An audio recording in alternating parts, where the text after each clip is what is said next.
Bienvenue à toutes et à tous. Merci de nous rejoindre dans ce journal sur l'ORTB. En voici le sommaire. Les archives sont à l'honneur ce 9 juin, thème choisi pour la présente édition, archives, citoyenneté, interculturalisme. À suivre dans cette édition, le coup d'œil de Nestor Sella sur les archives de la radio régionale ORTB Parakou. Quelle est la réelle superficie du Bénin à ce jour? Les données ont évolué avec le retour de plusieurs dizaines de localités. Dans ce journal, un retour sur les nouvelles mesures officielles.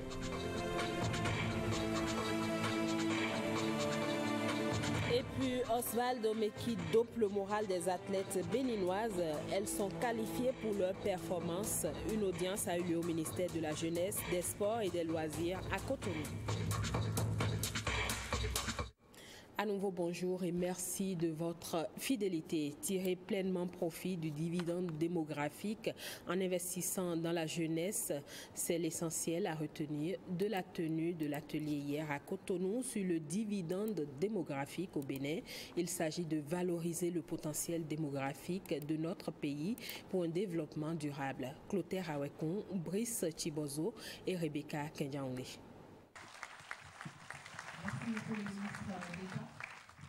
Tirer pleinement profit du dividende démographique en investissant dans la jeunesse, c'est l'intérêt de cet atelier national sur le dividende démographique. Si plus de 8 millions de Béninois sur les 10 millions ont moins de 25 ans, et si les taux de mortalité maternelle, de mortalité infantile et de fécondité sont parmi les plus élevés au monde, la réussite du paradigme population-développement est bien difficile. L'urgence d'asseoir une stratégie de maîtrise de la fécondité, de la mortalité, du taux de scolarisation, de l'autonomisation des femmes, en somme d'une politique économique orientée vers une croissance inclusive, croissance créative d'emplois, ne fait plus d'aucun doute. Près de la moitié de nos concitoyens ont moins de 15 ans. 2 Béninois sur 3 ont moins de 25 ans. Ce sont des chiffres qui sont importants à retenir parce que ce sont ces chiffres qui déterminent l'action de notre gouvernement, qui détermine aussi la manière dont nous pouvons capitaliser nos efforts pour être du côté de ceux qui profitent, de ceux qui bénéficieront du dividende démographique. La dynamique démographique actuelle du Bénin montre alors l'urgence à effectuer des investissements dans la population, surtout dans la population jeune. C'est la condition pour être en mesure d'exploiter cette fenêtre et de réaliser les objectifs de développement durable. Croissance économique rapide résultant des changements intervenus dans le volet démographique reste déjà le socle de la déclaration de politique nationale de population des Polipo adoptée en 2014, couvrant la période 2013-2025. Quelle est la superficie du Bénin? À l'école, il y a quelques années encore, on aurait répondu sans embâche qu'elle est de 112 622 km². Pourtant, c'est une donnée qui a évolué avec le retour de plusieurs dizaines de localités dans le giron national. À l'occasion de la journée africaine des frontières, William Tchoki et Iliad Bokovo nous font redécouvrir le Bénin à travers sa nouvelle superficie. Les espaces frontaliers n'ont pas été pendant longtemps la préoccupation des gouvernants. Même les colonisateurs n'en ont pas fait une priorité. Et la conséquence est là. Des empiètements, des dégradations de bornes, plus grave, le déplacement et la superficie réelle des pays inconnus, des populations. Les dégradations constatées continuent. Les bornes sont volées. J'en ai fait l'expérience en mars 2017 à la frontière avec le Togo. Une borne a disparu. Un mois plus tôt, les techniciens l'avaient vue et à notre passage, la borne n'existait plus. On nous enseigne que la superficie du Bénin est de 112 622 km², l'unique chiffre connu du grand public, un chiffre qui ne reflète plus la réalité au vu des nombreuses localités retournées dans le giron du territoire national. Je dirais tout d'abord que ce qui a pu être fait au cours des 8 dernières années, c'est ce qu'on n'a pas pu faire en 49 ans après les indépendances. Donc on est passé d'un contexte de banalisation de la gestion des espaces frontaliers et à une érection de ces espaces en priorité nationale. À partir de 2007 plutôt, la volonté politique s'est affirmée. une politique nationale de développement des espaces frontaliers a été mise en place. On ne dit plus espace frontalier, on dit maintenant espace frontalier, alors qu'avant on disait délimitation des frontières. On parle de plus de 20 villages, de vastes étendues du côté de Nigeria, sans oublier l'île aux oiseaux et l'île de Gaïa au Niger. Le Bénin a récupéré pratiquement une vingtaine de villages sur l'ensemble des segments frontaliers, ce qui fait que même si à ce jour personne, aucun Béninois ne connaît la superficie réelle du Bénin, mais ce qui est sûr, la superficie du Bénin dépasse les 112 622 km². Si depuis 2007, les frontières terrestres béninoises connaissent un regain d'attention, celles maritimes plus riches méritent qu'on s'y penche sérieusement. Aujourd'hui, nous sommes plus ou moins en train de résoudre la question des frontières terrestres, mais les questions maritimes sont encore plus compliquées parce que recevant d'énormes richesses et d'énormes potentialités où désormais se jouera le destin de l'humanité. J'invite les chefs d'État, enfin les gouvernants, à bien voir ce domaine-là. Frontières en général, frontières aussi maritimes aussi en particulier. Ce que nous avons sur le sol et dans le sous-sol de ces espaces, c'est inégalé par rapport au reste du territoire national. Donc les défis économiques de ce pays se trouvent dans les espaces frontaliers. Raison de plus pour en faire une priorité. Une agence existe certes pour la mise en œuvre cohérente de la politique de gestion des espaces frontaliers, mais faudrait-il la doter de moyens nécessaires pour l'atteinte des objectifs? Les archives sont à l'honneur. Aujourd'hui, 9 juin, la communauté internationale célèbre la Journée internationale des archives. À l'occasion, Nestor Sella s'est intéressé aux archives de la radio régionale ORTB Parakou. Quelle est la mémoire de Radio Parakou 34 ans après? Élément de réponse dans ce reportage. La radio, c'est de la mémoire. Et Radio Parakou en dispose. Un extrait du premier journal parlé avec Fernand Azogbota. Nous sommes le 1er avril 1983. Depuis 5 heures ce matin, la station régionale de la Voix de la Révolution à Parakou a démarré ses émissions. 3 décennies de production déjà avec au démarrage des supports analogiques. La mémoire de la régionale est logée dans cette salle. Ici, c'est l'archivage, effectivement. Sinon, avant, on ne faisait pas ces choses-là. Tout ce que vous voyez ici comme des éléments, des bandes, des vinyles, des CD, des cassettes, c'est des choses qu'on utilisait avant.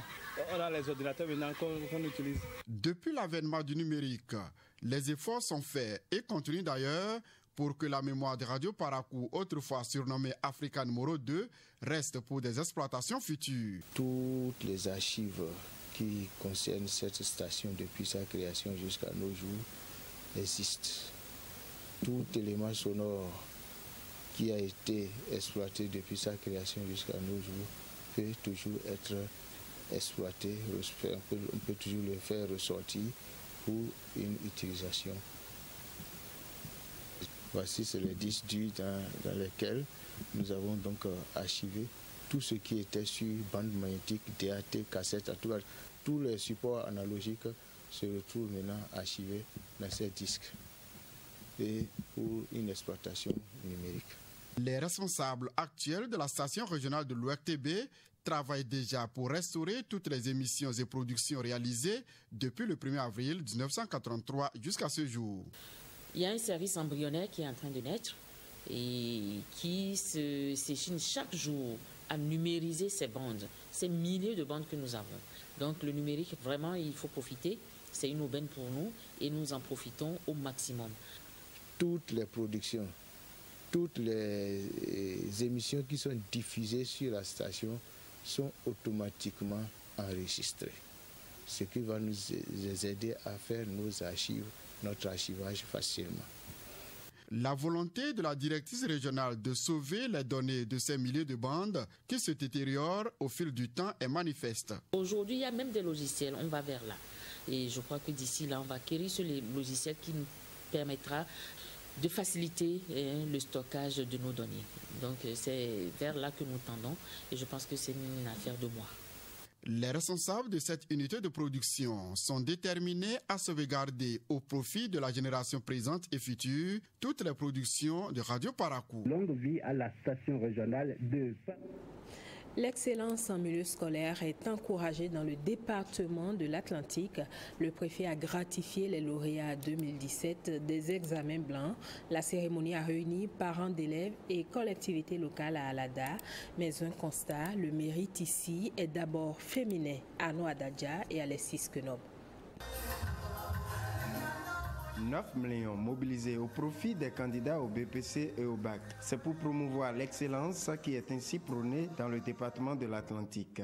Pour ces examens blancs, nous avons pour le BPC le taux de réussite de 14,44%. Pour le bac, 14,36%. Pour aboutir à la cérémonie, les élèves ont été jaugés après plusieurs mois de travaux dirigés.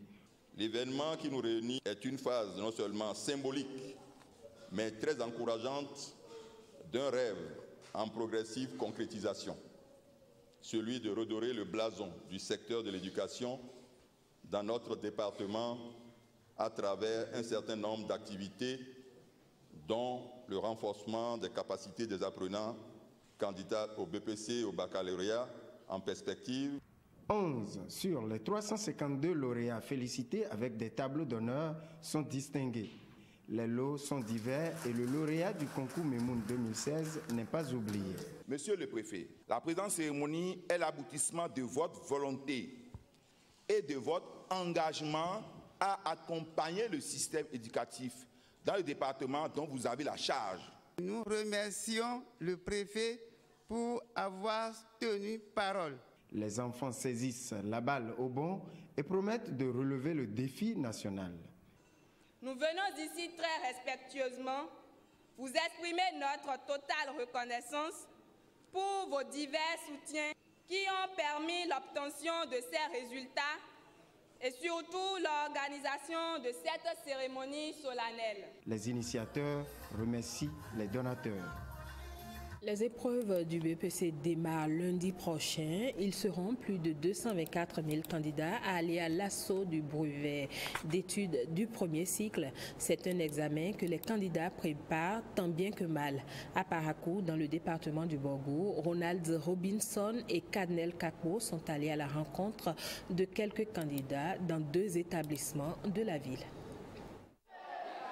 À quelques heures des épreuves du brevet d'études du premier cycle, l'heure est aux révisions intenses des derniers instants. Au collège d'enseignement général de Titirou de Parakou, la jeune élève Kémy se dit prête. Mes professeurs m'ont beaucoup aidé pour la préparation de mon examen et aussi l'aide de notre directeur qui nous réunit chaque mercredi et samedi.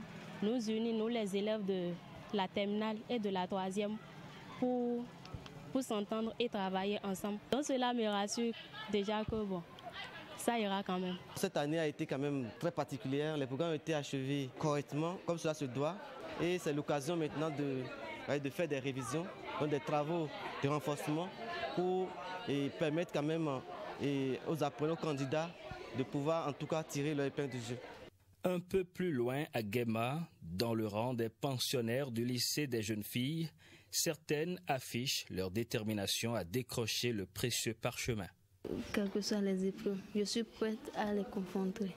Ce qui me rend confiante, j'ai tout appris, sauf les mathématiques. Si c'est les mathématiques là, je déteste les mathématiques. Mais le reste là, je sais que qu'en soient les conditions, cette année j'aurai mon BPC. Une assurance partagée par Amina, 2e de sa classe, qui se confie sur sa technique de révision. Les épreuves de devoir passer, je révise avec le corrigé type déposé à côté, ou soit je tête moi-même. Si je n'ai pas pu, je m'approche de mes grands soeurs, ou soit s'il y a un professeur là, je demande les explications. On peut dire qu'elles sont prêtes. On a fait beaucoup d'exercices et on a aussi revisité les épreuves des autres départements. Bon, les professeurs ont quand même fait du bon travail. Dans les classes d'examen, les programmes sont terminés depuis 1 mois déjà et les professeurs avaient déjà commencé les révisions. Le lycée des jeunes filles présente 60 candidates et le CEG Titiro 679 candidats contre plus de 224 000 attendus sur toute l'étendue du territoire national. Quelles sont les causes réelles à la base de l'effondrement des immeubles en construction depuis quelque temps dans notre pays? Quelles sont les réponses appropriées à apporter à cette situation? Les spécialistes du domaine se concertent depuis hier à Boycon afin de trouver des solutions à la situation. Gilles Dansou, Ernest Tétégou. Immeubles en ruine, complètement réduits en poussière, le phénomène devient récurrent. Les causes sont multiples et multiformes. Les spécialistes du domaine se retrouvent à Boycon pour réfléchir sur les causes essentielles de ces drames. Les acteurs du développement à la base y sont également conviés. Il n'est secret pour personne que de nos jours, les constructions d'immeubles, au lieu de servir d'abri, sont identifiées comme de véritables sources de sinistres pour nos populations. Il est donc grand temps que les cadres de notre pays se lèvent pour dire désormais non à ce phénomène auquel nous assistons depuis toujours. En enregistrant ces cas de catastrophe, il convient aussi de situer les responsabilités à divers niveaux. Il est urgent de trouver des solutions afin d'arrêter la saignée. Loisible de constater que aucune décennie ne se passe sans que l'on enregistre sur le territoire national des effondrements d'immeubles en construction. S'il est vrai qu'aucun bâtiment public n'a encore connu ce triste sort, il convient cependant que les professionnels du secteur en général et les cadres du ministère du cadre de vie et du développement durable en particulier, ministère en charge de la construction, réfléchissent donc sur cette situation afin d'enrayer définitivement ce mal qui commence par créer des pertes en vies humaines et des blessés graves. Aussi, le décret portant réglementation de la délivrance du permis de construire en République du Bénin sera toiletté. Démarré depuis le 1er juin dernier, les 21 jours d'action sociale du groupe MTN Bénin se poursuivent. Les agents de cette structure sont allés à Révier pour soutenir l'orphelinat, la Cité des Anges, à travers des activités de salubrité. Ulvaeus Balogun, Calvador, Aranou. 21 Days of Yellow Care, c'est 21 jours d'action sociale du groupe MTN qui se pose à Révier. Munis de pelles et de roues, les agents de ce réseau de téléphonie sont au chevet de l'orphelinat, la Cité des Anges. Nous sommes à Révier aujourd'hui à l'orphelinat pour les activités du 21 jours d'action sociale de MTN. Dans ce cadre, nous avons ciblé un certain nombre d'orphelinats à Révier, à Ouida, à Vrankou, à Zové et à Parakou, dans lesquels nous allons revoir un peu le cadre de vie dans lequel les enfants évoluent, de revoir les salles de classe, de rafraîchir un peu les salles de classe qui ne sont pas réellement des conditions très appropriées. Un regard d'affection et de compassion pour les couches les plus vulnérables. Cette année, nous avons voulu toucher une cible qui est souvent oubliée, qui est souvent négligée. Les orphelins, ils sont sans parents, il y a des gens qui ont bien voulu les prendre en charge, ils n'ont pas toujours le support qu'il faut. Donc nous avons décidé aujourd'hui de venir vers ces gens-là pour leur apporter le peu d'aide qu'on peut fournir. Nous avons prévu le monsieur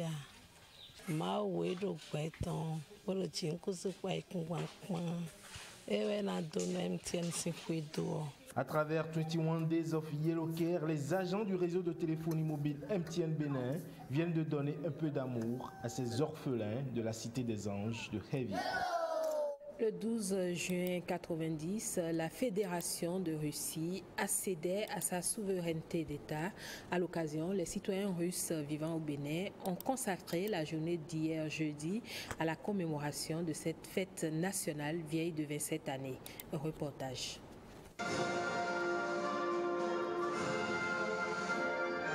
Exécution des hymnes nationaux du Bénin et de la Russie pour donner le ton à cette fête nationale.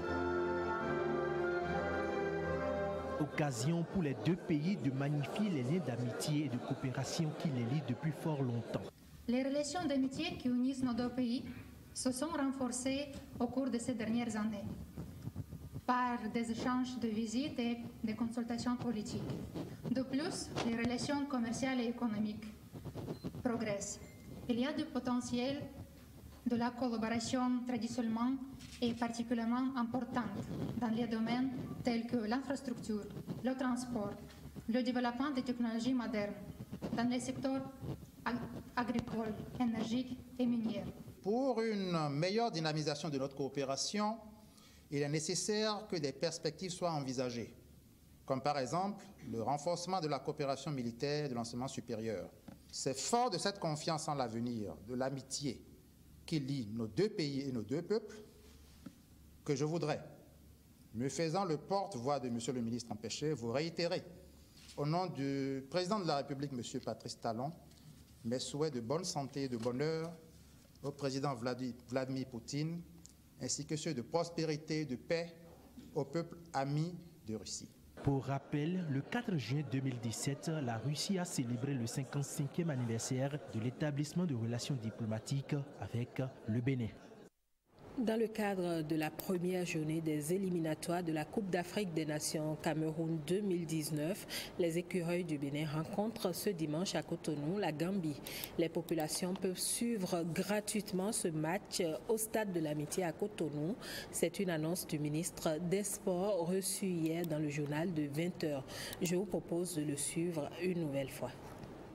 La préparation administrative se passe très bien. Les joueurs sont arrivés dans de très bonnes conditions. Ils sont hébergés dans un endroit qui est confortable. L'encadrement technique se porte bien. Les séances d'entraînement ont bel et bien démarré. L'état d'esprit général est bien. Les responsables de la Fédération béninoise de football, maintenant que nous avons réussi à retrouver la paix absolue, parlent, se côtoient, travaillent ensemble autour de l'équipe. Et les collaborateurs du ministère des Sports et le ministre lui-même que je suis, nous nous employons à faire en sorte que dimanche, notre équipe soit dans les meilleures conditions.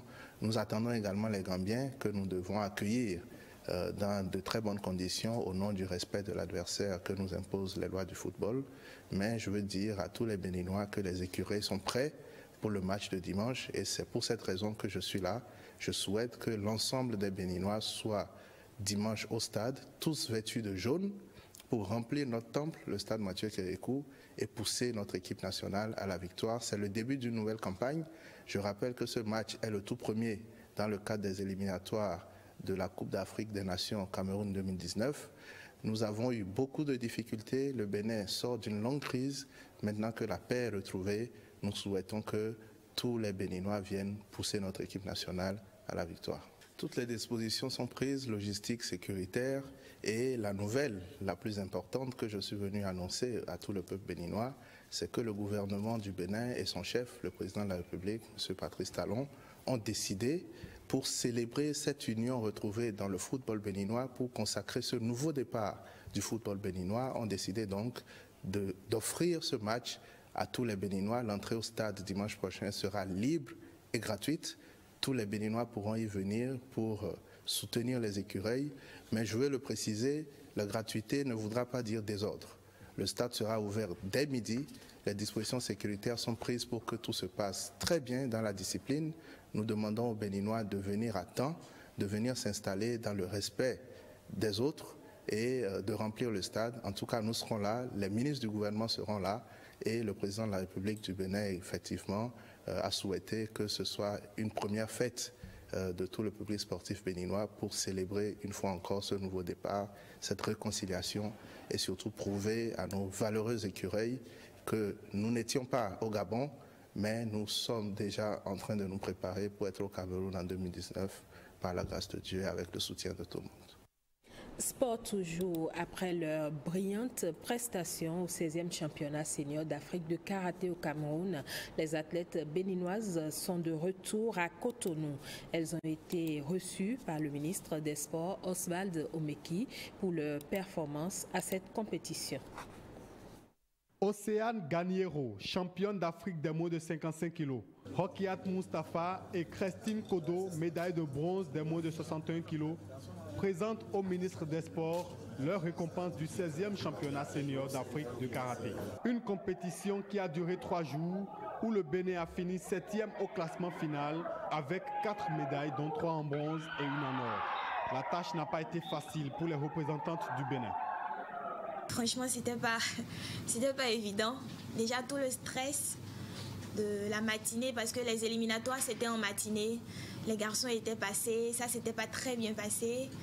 Donc du coup les finales c'était dans l'après-midi. Donc l'attente c'était pas du tout évident. Mais avec l'aide des coachs, des entraîneurs, des coéquipiers qui m'ont recentré en fait. Parce que j'étais vraiment très stressée. La participation du Bénin à cette compétition est rendue possible grâce au ministre des Sports. Toute chose qui réjouit les athlètes et la Fédération béninoise de karaté. Les entraînements ont vraiment payé, au point où certains pays nous demandaient, mais vos athlètes, vous les envoyez dans quel pays pour s'entraîner? J'ai rigolé, j'ai dit, mais envoyez vos athlètes au Bénin, vous allez voir où on les envoie. Vraiment, on ne peut que rendre grâce à Dieu. Non? Si tous reconnaissent le travail du ministre Osvaldo Meki, lui, il salue les performances des athlètes qui ont ramené au Bénin plusieurs médailles. Je veux féliciter tous les athlètes, tous les membres de la délégation, féliciter tous les médaillés de bronze et féliciter particulièrement Océane que j'ai appris à connaître depuis quelques mois que je suis ici. Désormais, le karaté fait partie prenante des disciplines olympiques et les athlètes béninoises ne doivent pas lâcher prise afin d'engranger des points pour augmenter leurs chances de participation aux prochains Jeux olympiques de Tokyo en 2020. Mais avant Tokyo 2020, les athlètes béninoises auront la chance de disputer le championnat senior d'Afrique de karaté sur le terre en 2019. Actualité hors de nos frontières, les électeurs congolais ont commencé à s'inscrire depuis le 28 mai pour une élection présidentielle qui devrait se dérouler d'ici la fin de l'année afin de désigner un successeur à Joseph Kabila au pouvoir depuis 2001. Mais ces nombreuses manœuvres politiques font croire que les élections demeurent une perspective lointaine, même si beaucoup de Congolais restent optimistes. Depuis le 28 mai 2017, plusieurs habitants de Kinshasa, en République démocratique du Congo, ont commencé à s'inscrire sur les listes électorales pour la présidentielle qui devrait se tenir d'ici à la fin de l'année. Selon la Constitution, ce scrutin interdit une candidature de l'actuel président congolais Joseph Kabila. Le contexte politique fait peser des risques sur la tenue effective de ce scrutin dans les délais prescrits par la loi fondamentale. Avec ce qui se passe ici, on connaît notre Congo et la façon dont les choses sont en train de dérouler, c'est, pour ne pas dire impossible, ça serait un miracle si ça serait le 31 décembre 2017. Ça serait vraiment un miracle. Premier producteur de cuivre en Afrique, la République démocratique du Congo pourrait subir de lourdes conséquences socio-économiques si la situation ne venait pas à s'arranger. Mais au niveau de l'opposition, la sérénité règne en maître, comme c'est le cas de l'Union pour la démocratie et le progrès social, principal parti d'opposition. Nous avons dit, c'est depuis le mois de mars que le secrétaire général de l'IDPS avait signé une circulaire demandant à tous les militants, partout où ils se retrouvent, de se faire enrôler. C'était un appui aussi que l'IDPS a apporté à la CENI. La CENI n'est pas seulement une affaire de la mouvance kabiliste. La CENI, c'est notre affaire. Nous, à l'IDPS, nous sommes un parti politique qui lutte dans la non-violence, qui se prépare pour gagner les élections. Décembre 2016 marquait la fin du mandat constitutionnel du président Joseph Kabila. Le chef du Parti du Peuple pour la reconstruction et la démocratie nomme de nouveaux membres d'un gouvernement dit d'union nationale issu d'une partie de l'opposition. Entre-temps, plusieurs manifestations ont sévèrement été réprimées par les forces de l'ordre. L'avenir politique de ce pays d'Afrique centrale semble encore incertain. Fin de cette session d'information. Mesdames, Messieurs, merci à vous tous de l'avoir suivi. Passez un bel après-midi en compagnie des programmes de l'OETB.